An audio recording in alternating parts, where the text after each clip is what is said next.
2021년 3월 15일 새벽 묵상입니다. 오늘 함께 나눌 하나님의 말씀은 마태복음 23장 13절입니다. 화 있을진저 외식하는 서기관들과 바리새인들이여, 너희는 천국 문을 사람들 앞에서 닫고 너희도 들어가지 않고 들어가려 하는 자도 들어가지 못하게 하는도다. 영국 박물관에는 과거 아수르 제국의 유물을 전시한 아수르관이 있다고 합니다. 아수르관 입구에는 아수르 제국을 상징하는 수호신 라마수가 세워져 있습니다. 아수르인들은 사람의 지혜를 담고자 얼굴은 사람의 얼굴로 만들었고, 독수리처럼 높이 비상하기 위해 몸은 독수리 날개로 감쌌으며, 사자처럼 힘이 세지기를 바라는 마음으로 사자발을 이 수호신 형상에 조각했다는 것입니다.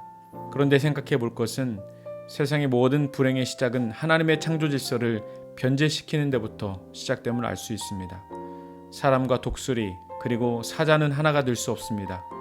마치 사람의 모습을 지녔는데 돼지나 염소 같은 짐승이 될 수는 없는 것입니다.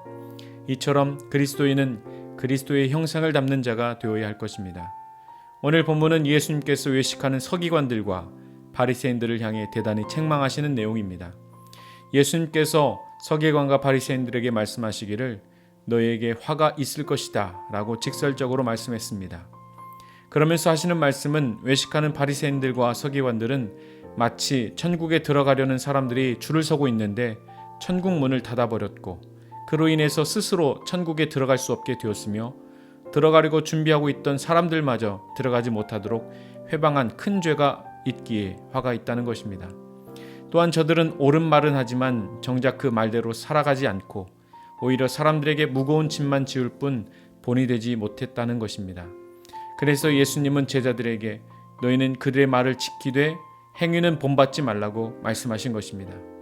사랑하는 성도 여러분, 외식이라는 것은 결국 겉과 속이 다르다는 것입니다. 성도는 성도의 삶을 살아야 마땅한데 성도가 세상 사람들처럼 살아가는 것을 외식이라고 말합니다. 그리스도의 마음을 품어야 하는데 짐승처럼 본능대로 살아가는 것을 외식이라고 합니다. 그러므로 그리스도인은 그리스도의 형상을 담는 자가 되어야 합니다.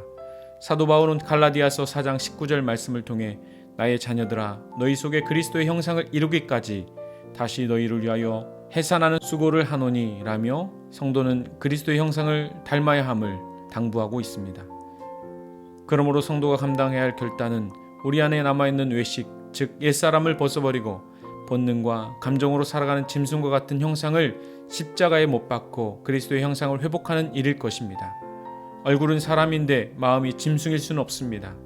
그리스도께서 우리를 새 사람 되게 하셨으니 우리 또한 하나님의 뜻을 따라 의의 열매를 풍성히 맺어 복되고 존귀한 삶을 살게 되시기를 주님의 이름으로 기도합니다.